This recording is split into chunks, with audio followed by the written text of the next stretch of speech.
Hello, everyone. Welcome back to TartleCast. You are here with a special guest today, Professor Kevin LaGrandeur. He is a leading member of the AI Ethics Institute. And we had recently befriended each other at an event here in Santa Fe. I was very lucky to find that he was in town and actually relatively close as a neighbor to me. Small world, right, Kevin? Right. Small And world. Good to be here, by the way. yeah, no, honestly, I'm really glad you're here. You and I have a lot to talk about. So, before we jump in, I've always find it very, very helpful. One, you're gonna tell me a little bit about the AI Ethics Institute. But further than that, I want to understand a little bit about your journey that led you to the point of even becoming a part of the AI Ethics Institute, right? And why you're pursuing that now. Does that work? Yeah, All right, sounds so good. let's go back in time. Where should we start? Probably in my schooling, undergrad and graduate school, I started as a science major, went to grad school in liberal arts, English, and philosophy, aesthetic philosophy specifically. And And what do you mean by that? For the people that aren't educated in philosophy, I'm not like taking a knock at them. What does that mean? yeah, so the literature program I was in was heavily involved with the philosophy of art and including literature, aesthetic philosophy. They called it critical theory, which I think is a silly name.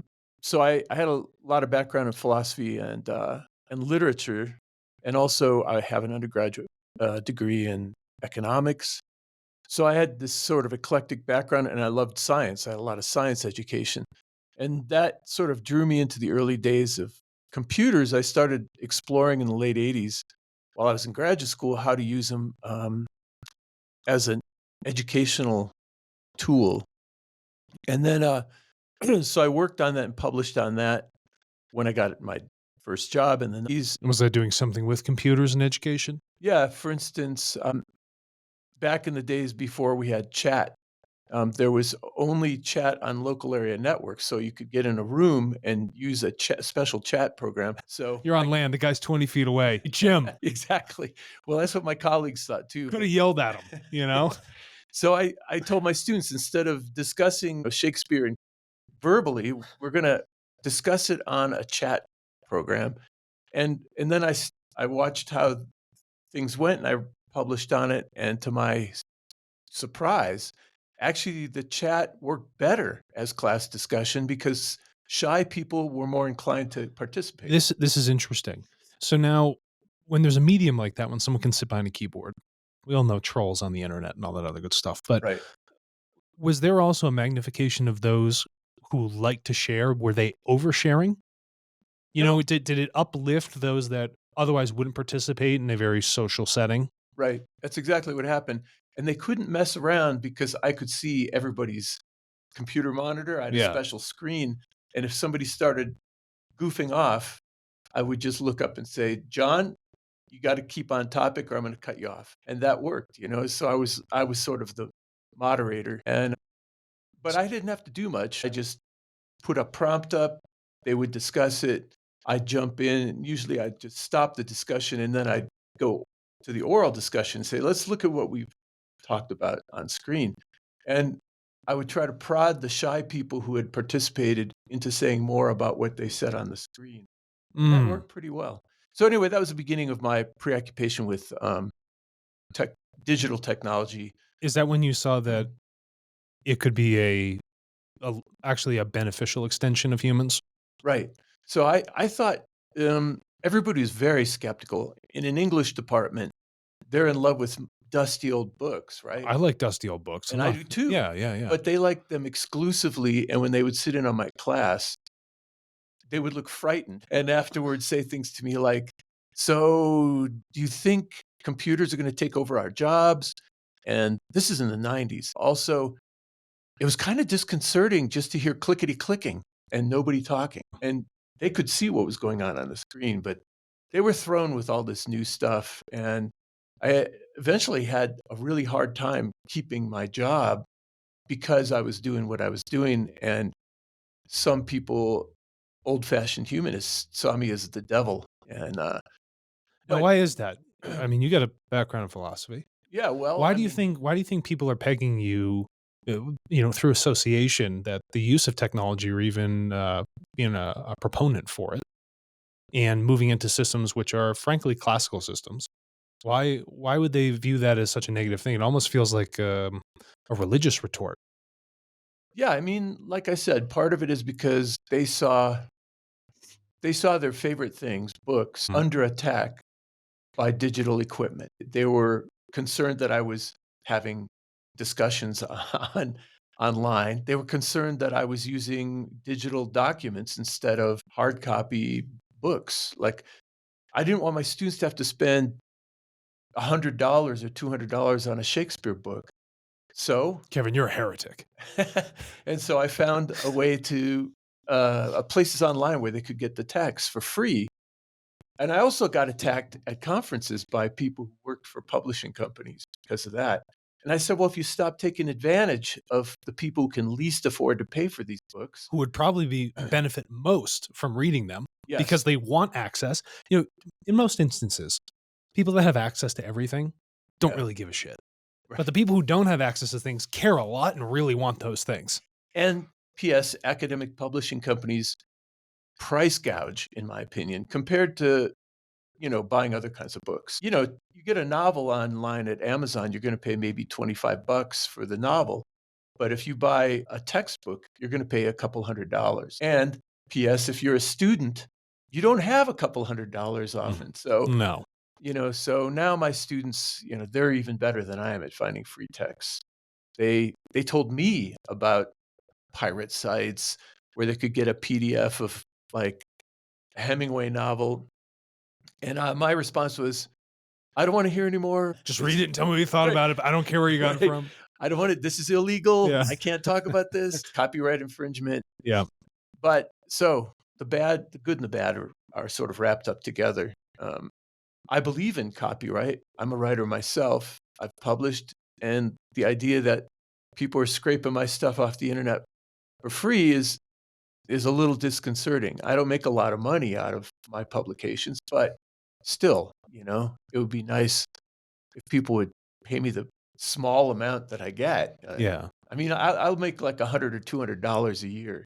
I think that's why there's, and not to get sidetracked here, why there's been such a transition towards smaller communities of people subscribing to an individual author's thought process rather than trying to sell mass publications to the mass public. You mean like a blog? Yeah, and having that blog paid for, less likely to be scraped. It's way more restricted, but the people who really want to pay and learn will sink their teeth into it and continue to pay for it because they're seeing that value. I actually think there's a better concentration of value and a better receptivity for what's being said. Mhm. I had this conversation.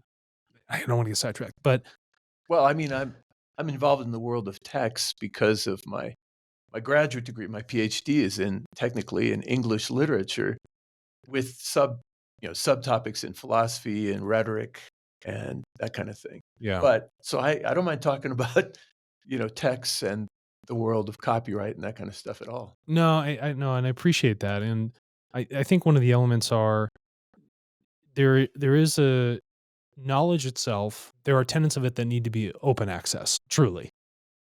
But when it comes to fundamental specialities of something, if you're putting in the work, people should be recompensed for the work. It requires effort. But if you Right. can find better concentrated ways to do it, and I think that's why the publishing houses are hurting so bad. They're looking for that same old world to keep those margins high, but really those people who are writing rich, useful, purposeful blogs that have a following of say 1,000 or 2,000 people, Mhm. that's enough to sustain themselves.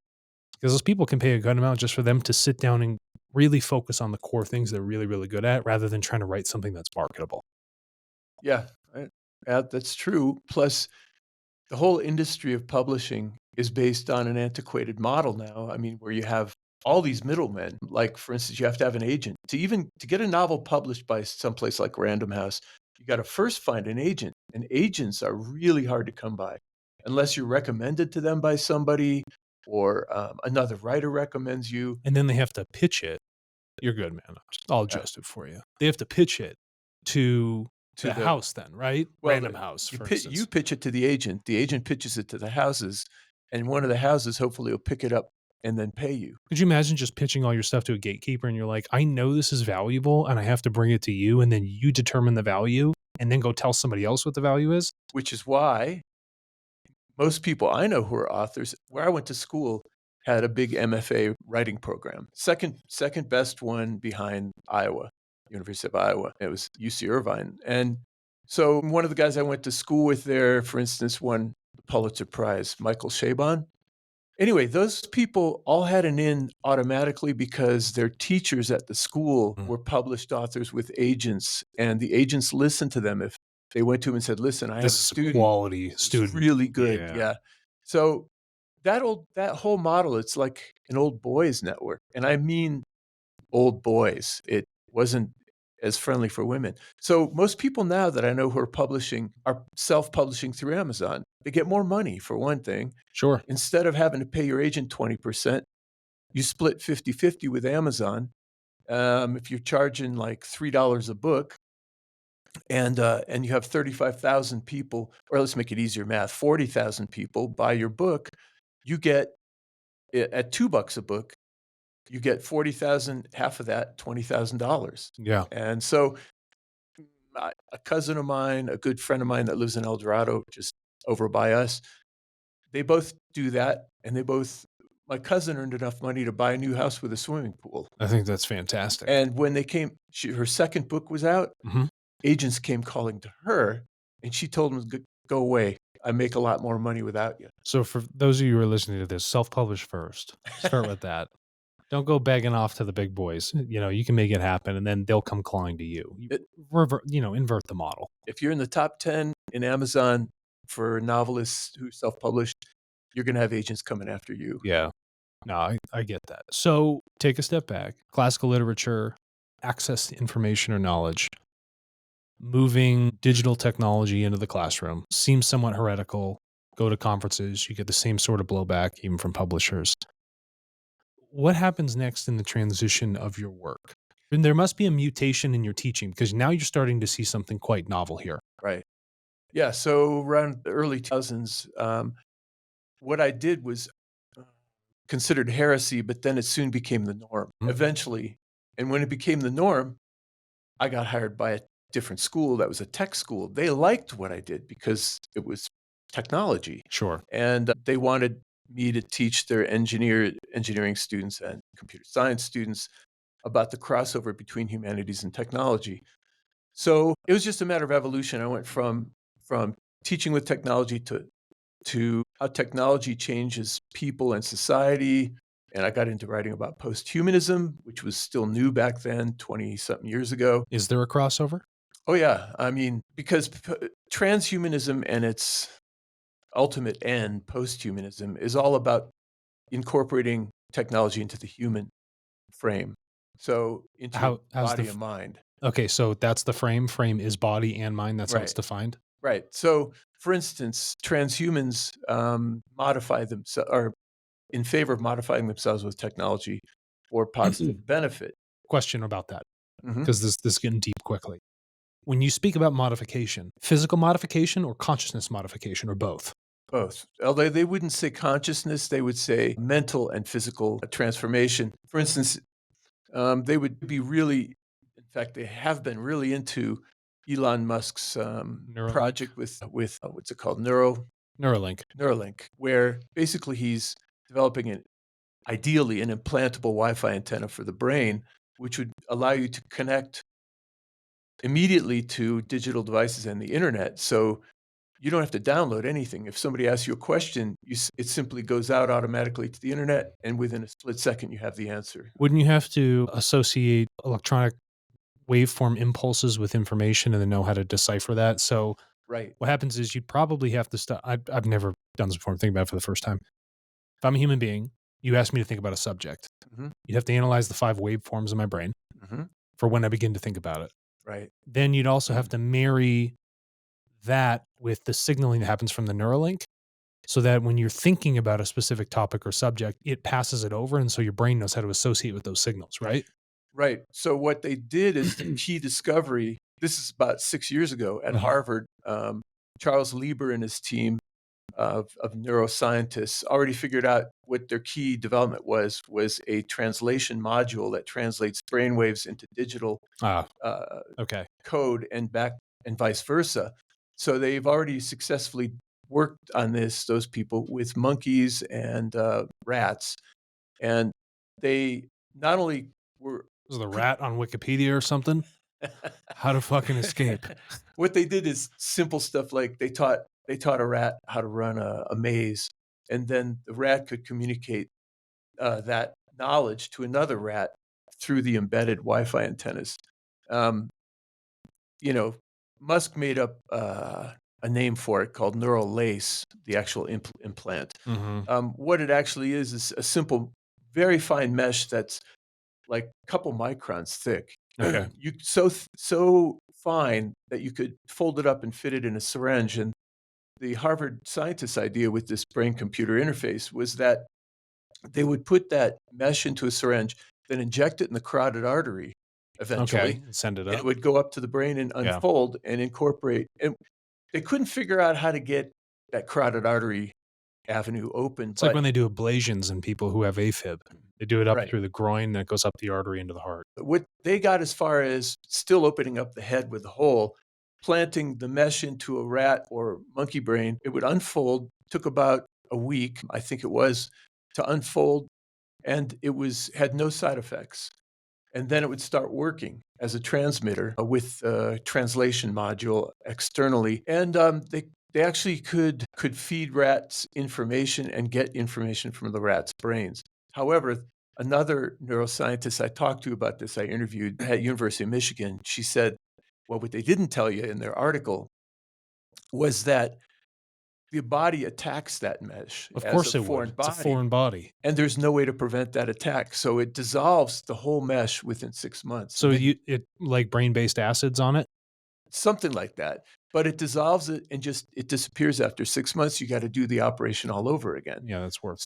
That's why one of the reasons they were trying to find a non-invasive way, like injecting into an artery, the mesh, because that's simple Yeah, I get versus it. drilling a hole in your head.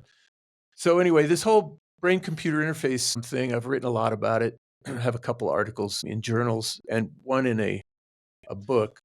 So and I talk about it a lot because it's interesting, especially what Musk envisions.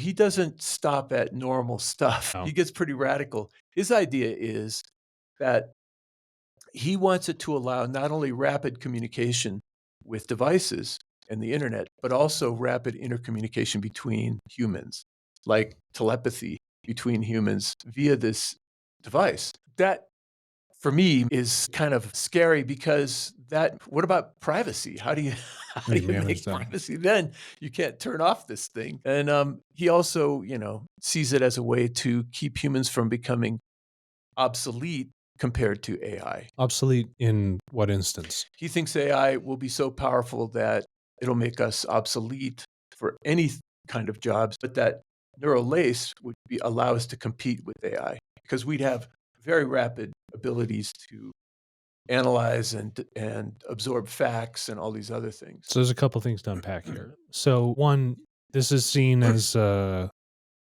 first stages of transhumanism into posthumanism. Right. So transhumanism is a conversion that happens from that technology Okay. from human to superhuman. Okay, let's say.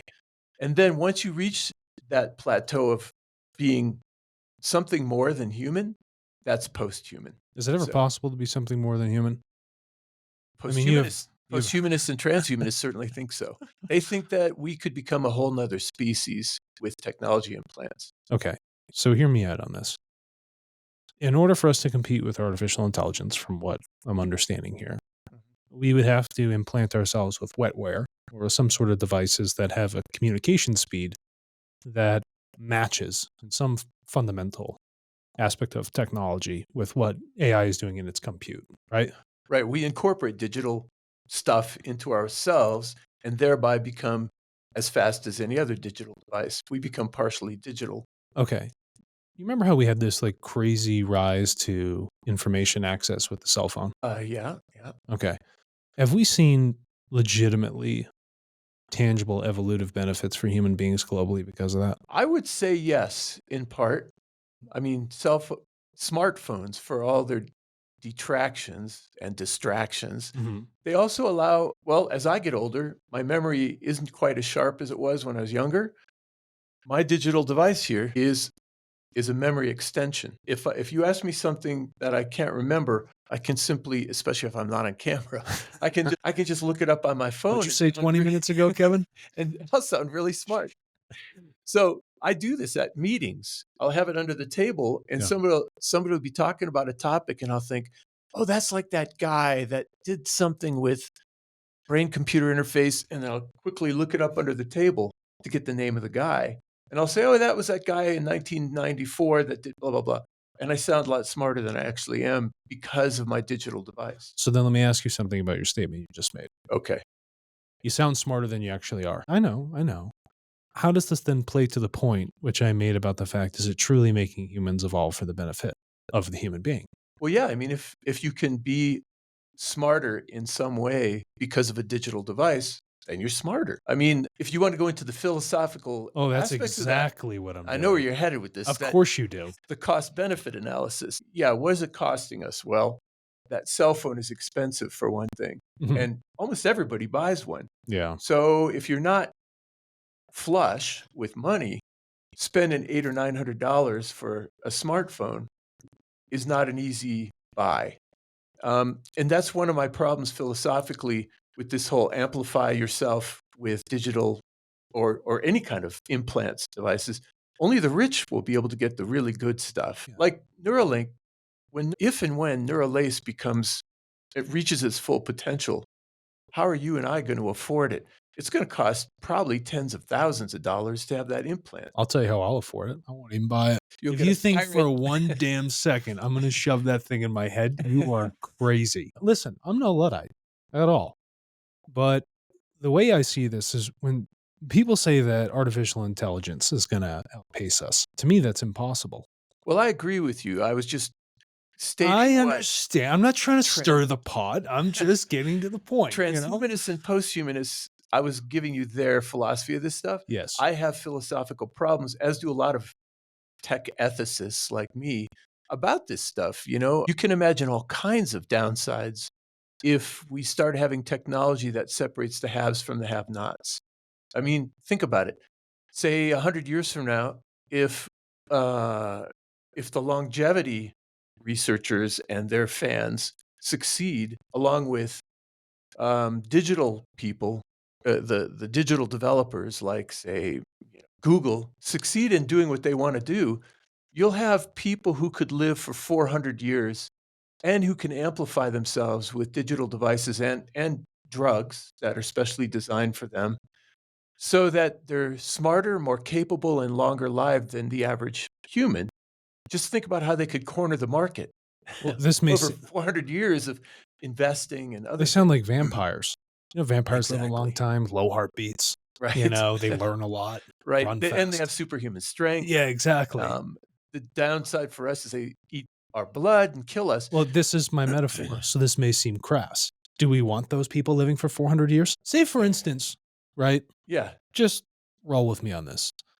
And I know this is a tech podcast. Say, for instance, this technology was available for someone like Adolf Hitler.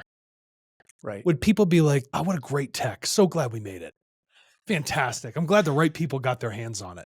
Yeah. Because last I checked, we have some serious self restraint issues as human beings. And so when you hand someone something, albeit incredible, that they could live longer, be stronger, be smarter, be faster, compete with the machines which they've created, great. But do you have the capacity, the self responsibility to manage something like that? And the money. And the money. Yeah.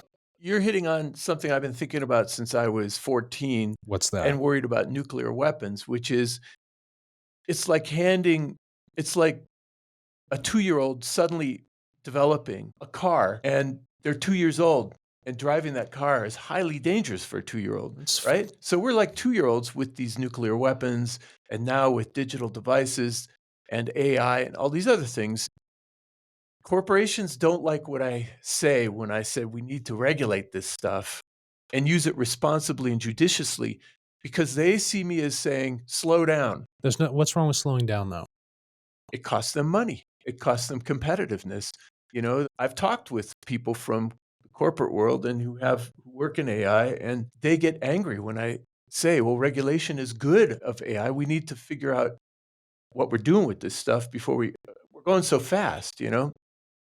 And their response is, so you're going to keep me from competing with Google now, and they'll get an even bigger edge in the market because you want to slow us down. That's the way they see it. You know, I'm a voice crying in the wilderness. And in fact, I told you before when we were talking that Good memory, you didn't even have to check your phone. yes, and luckily, and I didn't record that conversation. So yeah, I mean, I don't get a lot of people calling me to come work for their corporation to help them develop AI ethics for their new AI apps because it's not time yet. I'm too far ahead. They're busy trying to push product now. Mhm. They're not worried about ethics because they haven't had a catastrophe. Yeah, it's laws are written in blood, right? That's right. Yeah, classic. So they have to wait for something horrific to happen Something before they're blows like, up, yeah. and then all of a sudden, I'll be marketable. Yeah. And Wow, do you guys hold on, I gotta check my phone. I'm trying to remember this guy's name I spoke with. This AI ethicist. Oh shit, my memory's wiped on my phone. I'm absolutely useless. I've been so reliant on it. he told us this was going to happen. Yeah. Damn it! I wish I'd Yeah. written his name. Good old pen and paper. With we see the view of transhumanism into posthumanism. Do posthumanists see it as truly a beneficial future? What seems absurd to me is that human beings would be competing against the thing they create. That just seems totally imbecilic in my mind. Talk to it does, and How Frank could it not? and the technology tycoons talk out of both sides of their mouth, especially Elon Musk. I hope I don't get sued because I'm saying this on air, Oh, but this is the best channel to get sued on. It's TartleCast. I got to tell you. but it's the simple truth. I have all kinds of articles to back this up, where he just says to writers who write it down that we need to compete with AI because it's going to be dangerous. We need to have a plan B where we move to Mars.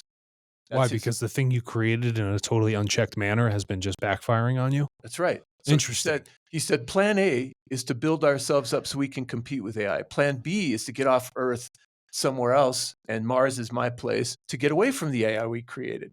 So, and then so he's at once a booster of the stuff he's helping to create, and also he's a Pandora, predicting disaster and trying to figure out how to avoid that disaster. Well, why not avoid disaster the simple way? Don't do it. Right. I figured it out. Regulate it so that you don't do stupid things, Yeah. while you're developing it. So, what do you think? And this transitions into the AI Ethics Institute. So Yeah. Let's begin with this now. Now that we're getting to this part of the conversation, what is your role at the AI Ethics Institute? Okay, so the Global AI Ethics Institute, or Gaia, as we like to call it, is a startup institute that focuses on expanding our notions of ethics for AI beyond just Western ethics, European philosophy. So we're trying to, get members in the organization from India who know stuff about Hindu philosophy, and people from Japan that have Shinto philosophy and so forth, Buddhist philosophers, to contribute so that we can expand our idea of ethics. So what I do is I'm on the board of directors. I'm the director of research and academic affairs. We don't do a lot of academic stuff. I'm from academics, but I keep promoting to the rest of the board members that we need to deal with everybody and include everybody, especially business people in this organization. So I try to steer what kinds of things we're producing um, in terms of research and what audience we produce them for. So that's my job. Right now, one of the things I'm doing is running at the tail end of running an essay contest where we award $1,000 to the best article, best published article written this past year in 2024 on AI ethics. And so we're about to start judging the entries. So that's one of the things, that kind of thing. I also suggest a research topic that other people in the organization might work on. I help advise groups that already are working on their own research topic. For instance, there's a PhD candidate in law in Morocco who's a Muslim. What he wants to do is look at the ethics of new technology for medicine in Morocco. They don't have a HIPAA law there, for Hmm. instance. So when I was going back and forth with them in email, I said, you should take a look at the United States HIPAA laws, which supposedly guarantee privacy about medical information. They guarantee a loophole. Yes, you can sign I away know this for a fact. you can Yeah. sign away those rights, but they don't have anything like that. So that's an example of a research project he's doing, and he's part of our organization, and he is not part of typical Western philosophical education. So, strategic question for you then with the Institute and what you do. If nothing is being regulated in the nature which you're trying to regulate, where do you start? How do you know where your focal point is going to be, where you're going to be most effective? Are you analyzing the pace and development of artificial intelligence, how it's being used, and being like, oh, this is where we should try and interject ourselves with our research and do something for it? Like, how are you deciding that? Yeah, well, I do a lot of research because I've been doing a lot of research for the last 25, 30 years now on technology and society. I use my acquired research to advise the institute where we should be focusing.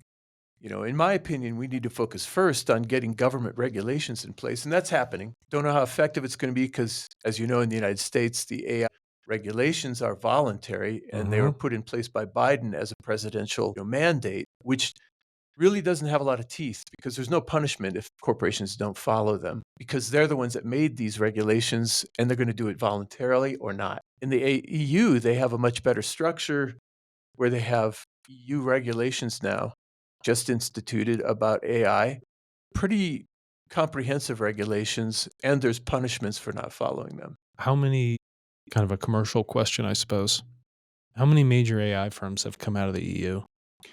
There's more than you think. I see them in my organizational work because the people I deal with are all over the globe, but Mhm. a lot of them are European. And so they have their own AI companies. They're not as big as the US ones. Clearly. The US has, I mean, the major player. There's a saying that somebody from Europe snidely told me. The United States is the best at creating AI. Chinese, they're the best at stealing AI, and the Europeans are the best at regulating AI, but they don't necessarily do the other two things very well. Right. So, you know, the EU is good at regulating everything. People who are more laissez-faire, developers and economists, they don't like that. They wish they were here so they could just do what they wanted. Sure. Now, you guys are going forward, you're doing this research. Explain this to me in case I just don't have the capacity to understand. And this has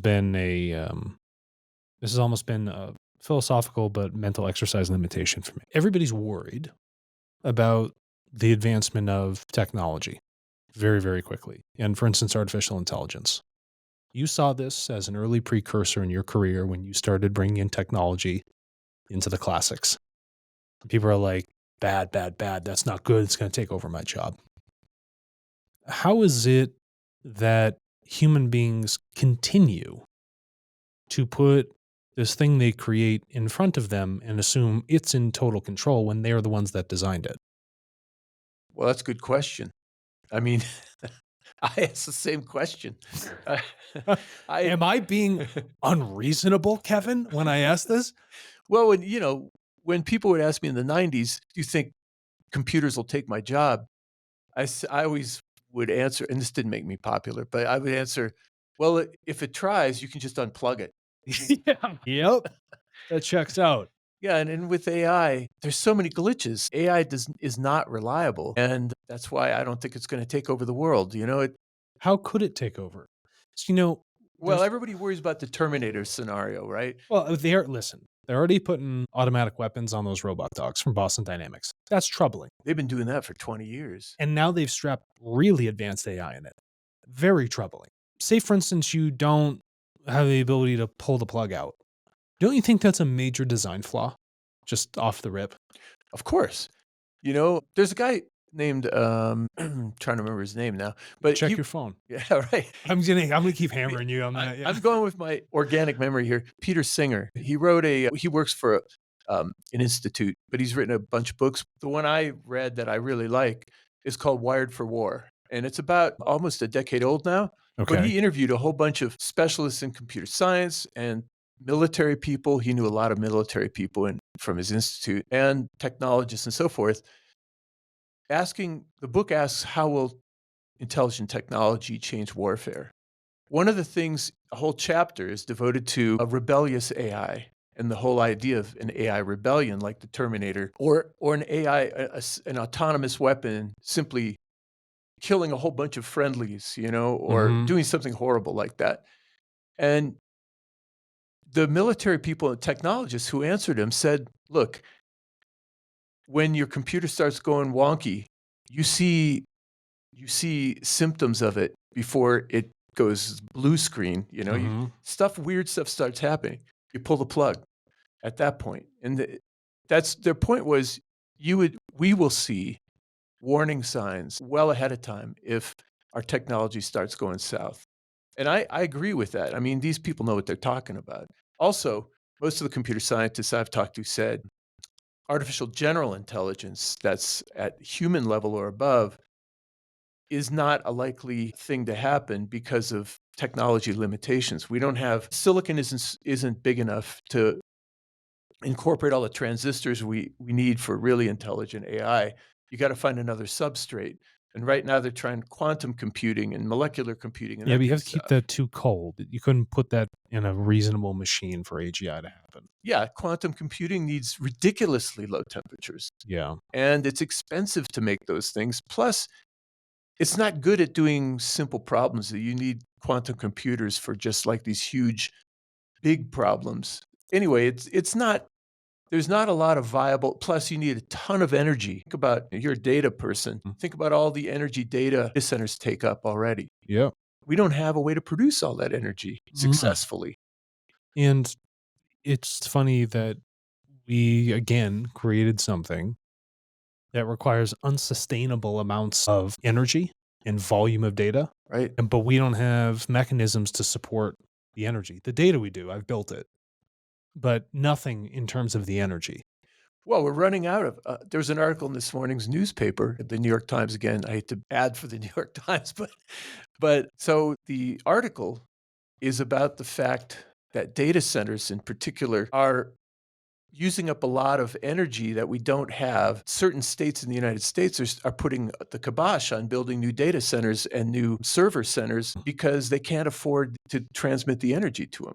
One of the places that's not like that is evidently Washington State has tons of energy that it can supply, I guess, by, you know, hydroelectric or something.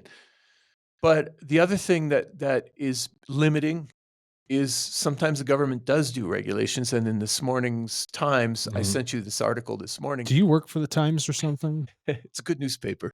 I do read the Wall Street Journal too, but anyway, the Times said that tomorrow, as early as tomorrow, the Biden administration is going to institute a regulation that prohibits building data centers and server centers outside the United States or any of its ally states. Yeah. If you go on the Import Export Bank of the United States, whatever, EINX.org gov or something, they have a section that talks about how they want to directly compete with China and their artificial intelligence. Right. And they'll do everything they can to help you get special export privileges to make sure it goes to the right people. Exactly, and that's what that regulation this morning in this morning's paper is about, that chips can only be exported to certain allies and not to China, not to Russia, and those chips are the basis for the server centers and data centers. So, they're hoping that if they prohibit export of these things, China will fall behind us. I'm not optimistic about this because, like I said, China's really good at stealing technology. China's also extremely advanced.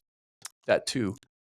They're still from everything I've read, they're still behind us in developing AI, but I think we'd be surprised. every time we get a new thing, a new Mhm. chip or whatever, they have it within 6 months because they Eh, have good spies. Yeah, and it's also that there is a phenomenon that happens with human beings where, say, multiple scientists are working on a specific problem. Once no communication with one another, once one of them solves it, the rest of them seem to solve it.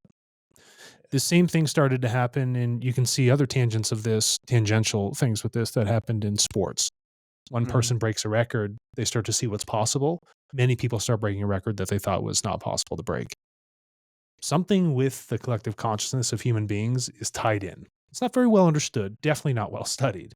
Yeah, But I and could see how when one pushes the ball a little bit further, the other one's like, "Oh, we can push it further too." there's a name for that in German philosophy called Zeitgeist, the spirit of the times, Mhm. and it happened in the 19th century. You look at Edison's light bulb.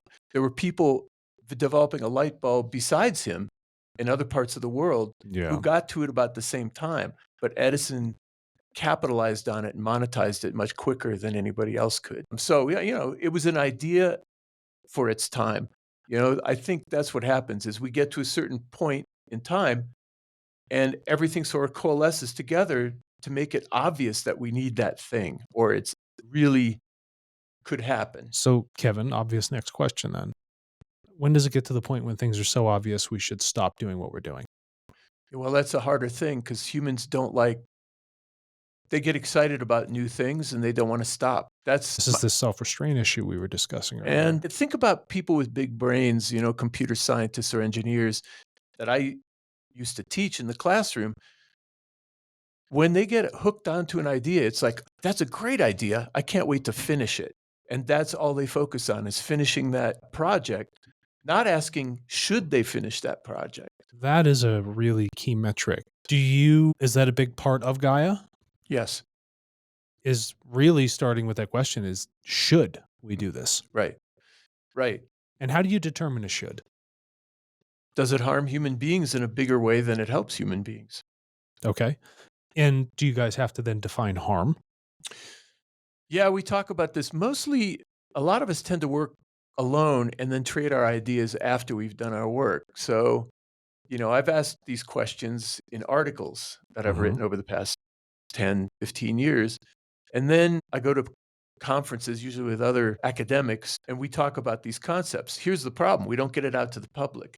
That's why now I'm trying to publish in regular, you know, magazines You're getting out to the public right now. and doing this so that I can talk to people, regular people in regular language, not just five other academics. What good is that? So, why are you doing this? Because I want my knowledge that I've built up over 20 or 30 years to be helpful and to the general public.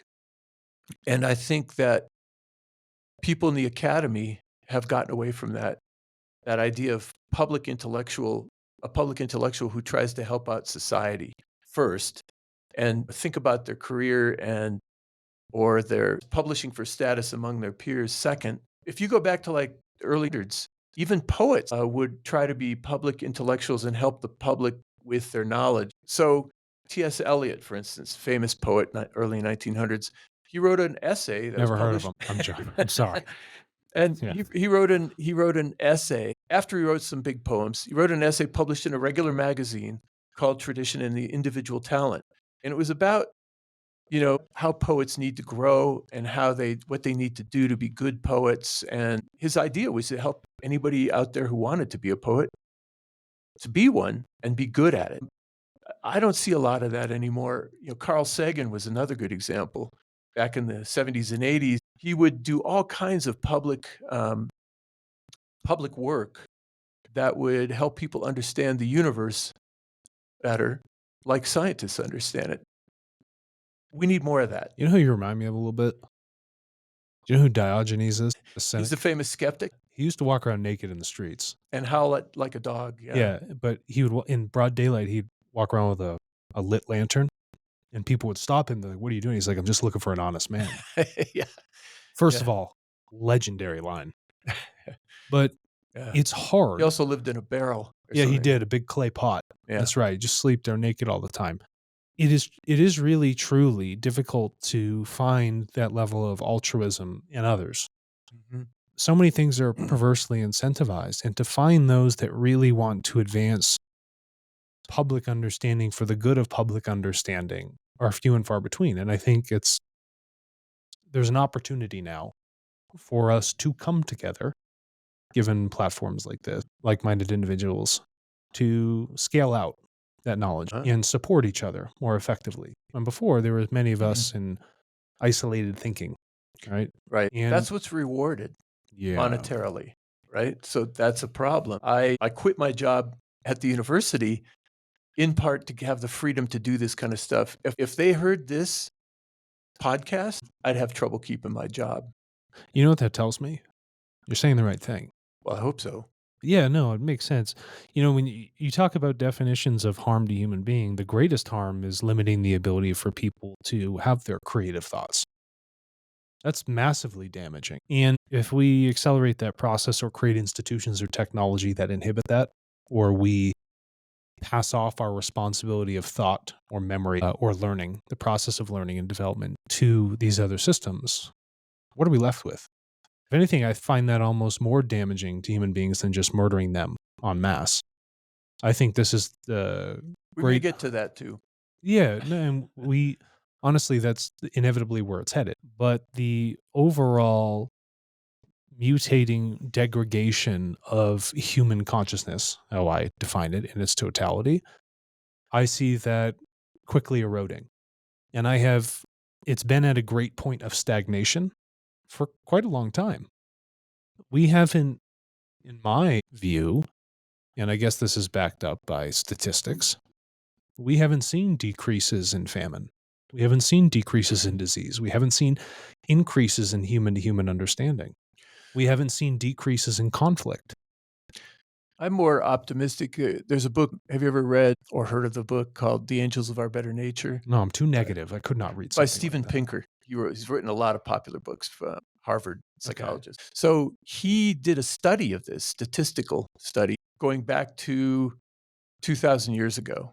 And he shows in his book that we actually have become less violent. There's less war and fewer bad things happening Mhm. over the last 2,000 years. So, Okay. but you're taking an awful long view there, in my opinion. And we have much bigger we have much bigger tools now to kill ourselves off.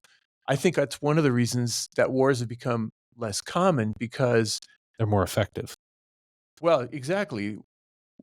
We in now terms of eradication. I we now should have the clarify ability that. to completely wipe ourselves out Mhm. in a very short period of time. We didn't have that in the Roman Empire. You know, they had spears. So I would argue with Steven Pinker about this. Steven, are you listening? Yeah. Um, that what about that? You know, I'd ask him that question. And that's how I get back to harm because you mentioned harm, Kevin. Yeah. And I don't really think the harm is, albeit necessarily physical, we need to look at. I think it's more of a harm of the mind.